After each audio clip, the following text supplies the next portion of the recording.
Buenos días a todos. Hoy les voy a hablar del tema de factores de incidencias y características de las problemáticas educativas. Este tema es muy relevante debido a los diferentes problemas que tenemos como país en lo que a materia de educación se refiere. Somos un país que tiene mucho rezago educativo en comparación con otras naciones, sobre todo en cuanto a calidad educativa. Les voy a hablar principalmente de dos tipos de problemáticas que enfrentamos: el rezago educativo y el fracaso escolar, así como los factores que lo originan. Para hablar del rezago educativo, primero tendremos que hablar del nivel de calidad de la educación en México. Los más recientes planes educativos que se han implementado han tenido como propósito principal aumentar los números de las personas que reciben educación básica de forma cuantitativa. Sin embargo, esto no es suficiente, porque si bien hay una mayor cantidad de personas cursando niveles de primaria y secundaria, la calidad de la formación para el desarrollo adecuado de las habilidades que los alumnos necesitan para su vida diaria no son las suficientes, ni están al nivel de las de otros países. Por lo tanto, cuando hablamos de rezago, no solo nos referimos a la cantidad de personas que no han cursado los niveles básicos de educación, sino cuando aún habiendo recibido dicha educación, no cuentan con las herramientas necesarias para el desarrollo de su vida diaria. El primer factor de rezago educativo a analizar es la infraestructura. Muchas de las escuelas no cuentan con los servicios básicos para su funcionamiento.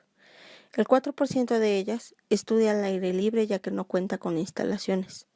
Algunas de ellas no cuentan con los servicios básicos de drenaje y energía eléctrica, ya no digamos laboratorios y talleres, los cuales son necesarios para enriquecer la formación educativa de los estudiantes.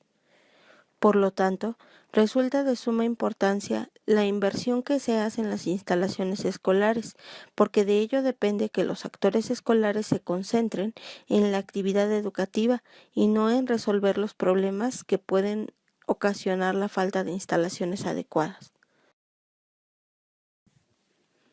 Otro factor muy importante es la formación docente. En los últimos años ha habido un gran descuido en cuanto a la renovación a fondo de la planta docente. La mayoría de los sectores sociales que están involucrados en el proceso educativo no revisan o cuestionan la preparación de los docentes. Algunos de ellos en el nivel primaria principalmente se formaron sobre la marcha, ya que hace años la necesidad de maestros hizo que se tomara a las personas que estaban alfabetizadas para dicha labor, y no precisamente aquellos que estuvieran capacitados o tuvieran formación como maestros. Existen algunos factores que dificultan la formación de los docentes. Entre ellos, los salarios que perciben son relativamente bajos. La imagen que se ha generado socialmente de los maestros en algunas ocasiones hace que sea perjudicial para ellos. El maestro suele ser asociado con sindicatos y cuando éste intenta exigir mejores condiciones laborales, la sociedad lo percibe como hostilidad de parte de ellos y a su vez ellos reaccionan a la defensiva. Muchos se encuentran en precarias condiciones laborales. Como habíamos mencionado en la diapositiva anterior, la infraestructura de las propias escuelas no permite que el desarrollo de la profesión para ellos, lo cual les dificulta más aún su labor. Aunado a esto, debido a la falta de recursos, muchas escuelas echan mano de los profesores para realizar actividades administrativas, las cuales les consumen un tiempo que debiera estar destinado a su capacitación. Todo esto en conjunto origina a su vez un deterioro en el ánimo y la salud del personal docente. Algunos estudios en América Latina indican la presencia de problemas de salud, entre los cuales encontramos estrés, insomnio o problemas de memoria. Sin embargo, el 80% de los maestros acude a clase aún estando enfermos. Esto nos indica que existe un compromiso de parte de ellos, pero que no cuentan con los recursos suficientes para capacitarse. Después de escuchar todas estas problemáticas, podemos comprender el porqué del abandono de la profesión. Es de suma importancia su capacitación, ya que si ellos no están formados, no serán capaces de formar a sus alumnos. Un factor fundamental en el campo de la educación, y quizá el más importante de todos, es el ambiente familiar.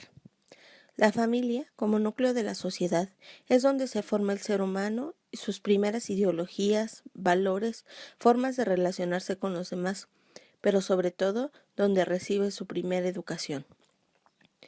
Es fundamental la comunicación de los padres de familia con las autoridades escolares, para que trabajando en conjunto puedan obtener los mejores resultados en beneficio del alumno. Factores como problemas afectivos entre los padres, la sobreprotección hacia los hijos o la falta de tiempo que les dediquen, hace que el aprovechamiento del estudiante sea decadente o que aparezcan factores de riesgo en el proceso educativo que no sean detectados a tiempo de ser corregidos, solo por la falta de atención.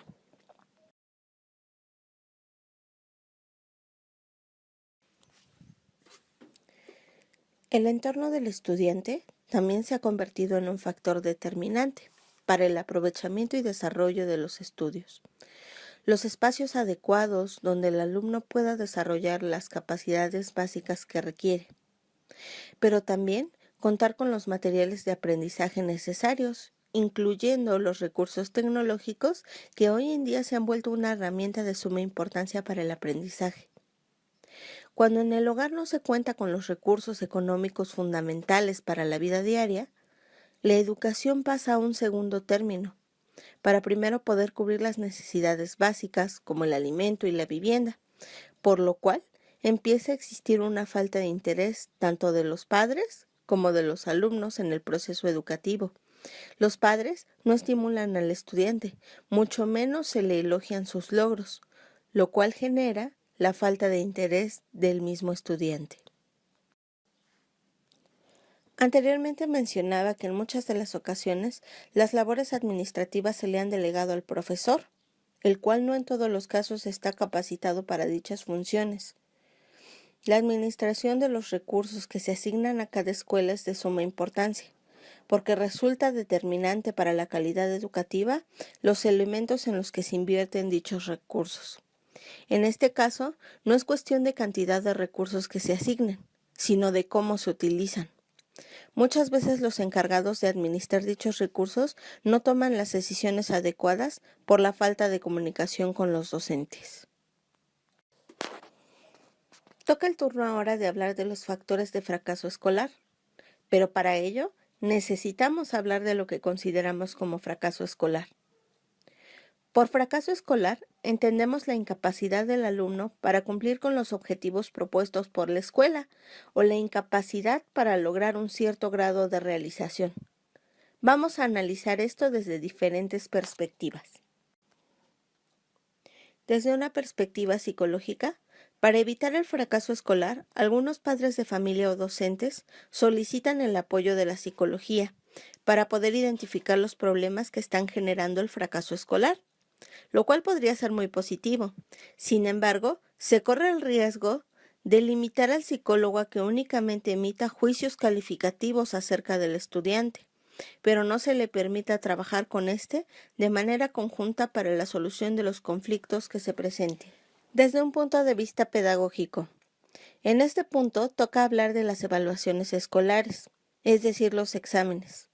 Valdría la pena aquí reflexionar hasta qué punto son funcionales dichas evaluaciones, ya que en su origen estaban destinadas a medir los conocimientos y habilidades adquiridos para el mejoramiento de los mecanismos de impartirlos. Sin embargo, hoy en día han adquirido otra dimensión, ya que pareciera que se realizan con la finalidad de obtener una calificación, misma que te categoriza como un buen o mal estudiante, entre comillas, sin tomar en cuenta otros factores, además de las pruebas, lo cual es posible que relegue a muchos alumnos al fracaso escolar. Desde una perspectiva sociológica, esto va de la mano con el punto anterior. Como mencionaba, si una calificación, un número, te categoriza, esto a su vez tiene un efecto social, ya que te pone automáticamente una etiqueta. Este comportamiento se difunde entre los estudiantes, los cuales entonces tienden a emitir juicios que creen que son válidos porque la sociedad así lo ha establecido. Esto es lo que se conoce como las normas de excelencia social, y si no se cumple con las medidas impuestas, Por lo tanto, el alumno pasa a ser un relegado social. Desde una perspectiva ecológica. En esta perspectiva, se centra el fracaso escolar como un derivado de diversos factores sociales, como son la familia, considerado el más importante, la escuela, la comunidad y los recursos económicos, mismos de los que ya se habló con anterioridad.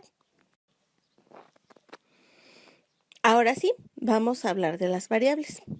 Existen diferentes modos de clasificar las variables del fracaso escolar, entre las cuales encontramos las personales, las sociales y las escolares.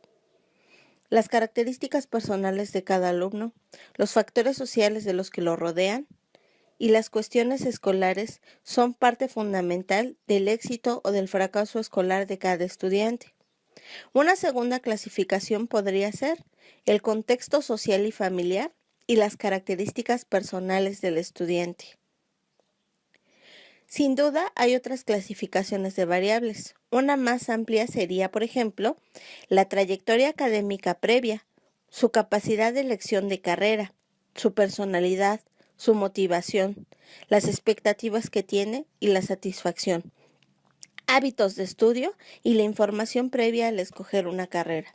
Todos estos factores se vuelven determinantes en el momento de evaluar o no el éxito escolar.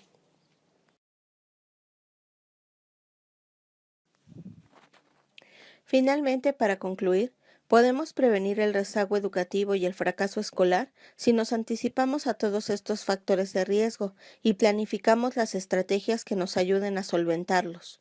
En cuanto a corregir los errores ya existentes, tendremos que trabajar juntos como sociedad y cambiar nuestra mentalidad de las evaluaciones. Empezar a considerar que existen muchos tipos de inteligencia, entre los cuales están la triple, analítica, creativa y práctica, la múltiple, la emocional y la distributiva. Debemos desarrollar una enseñanza centrada en el individuo, una nueva valoración para los estudiantes, múltiples vías de acceso y generar comunidades de aprendizaje. Por mi parte es todo, muchas gracias.